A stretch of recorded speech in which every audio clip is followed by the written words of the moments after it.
కంచగచ్చబౌలిలో తెలంగాణ ప్రభుత్వం విక్రయించాలనుకుంటున్న 400 ఎకరాల భూమిలో చెట్ల నరికివేత, భూమి చదును చేసే పనులు ఆపాలని కోరుతూ హైకోర్టులో మరో ప్రజా ప్రయోజన పిటిషన్ దాఖలైంది.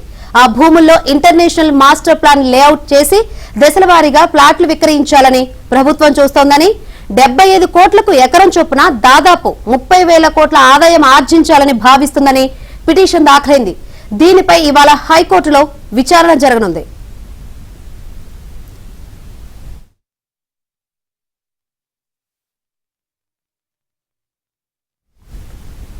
అటవీ సంరక్షణ నిబంధనల ప్రకారం నిపుణుల కమిటీ వేయకుండానే భూములను జీవో 54 ద్వారా టీజీఐఐసికి అప్పగించడం చట్టవిరుద్ధమని, కనుక ఆ జీవోను కొట్టివేయాలని పిటిషన్లో కోరారు.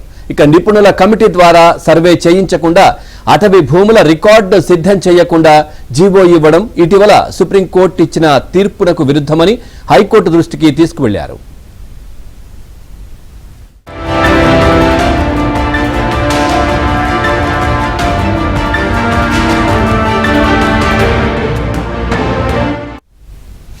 కేంద్ర ప్రభుత్వ అనుమతి లేకుండా అటవీ భూములను ఇతర అవసరాలకు కేటాయించే అధికారం రాష్ట్ర ప్రభుత్వానికి లేదని, దీనిపై అత్యవసరంగా వాదనలు వినాలని పిటిషనర్ తరపు న్యాయవాది తాత్కాలిక ప్రధాన న్యాయమూర్తి ధర్మాసనం ఎదుట ప్రస్తావించగా ఇవాళ విచారణ చేపడతామని ధర్మాసనం స్పష్టం చేసింది.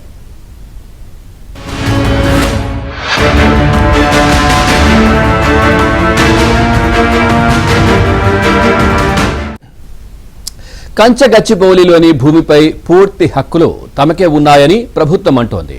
దీనిపై నిన్న సీఎం రేవంత్ రెడ్డి సుదీర్ఘంగా సమీక్షించారు.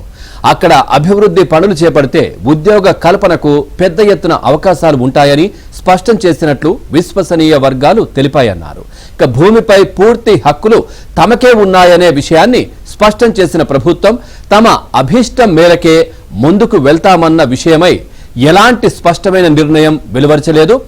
అన్ని అంశాల్ని పరిగణలోకి తీసుకుని తదుపరి అడుగు వేసే అవకాశాలు కనిపిస్తున్నాయి. గత 2 రోజులుగా ఈ భూమికి సంబంధించి ఆందోళనలు, ప్రతిపక్షాల విమర్శల నేపథ్యంలో ఈ సమావేశం అత్యంత ప్రాధాన్యం సంతరించుకుంది.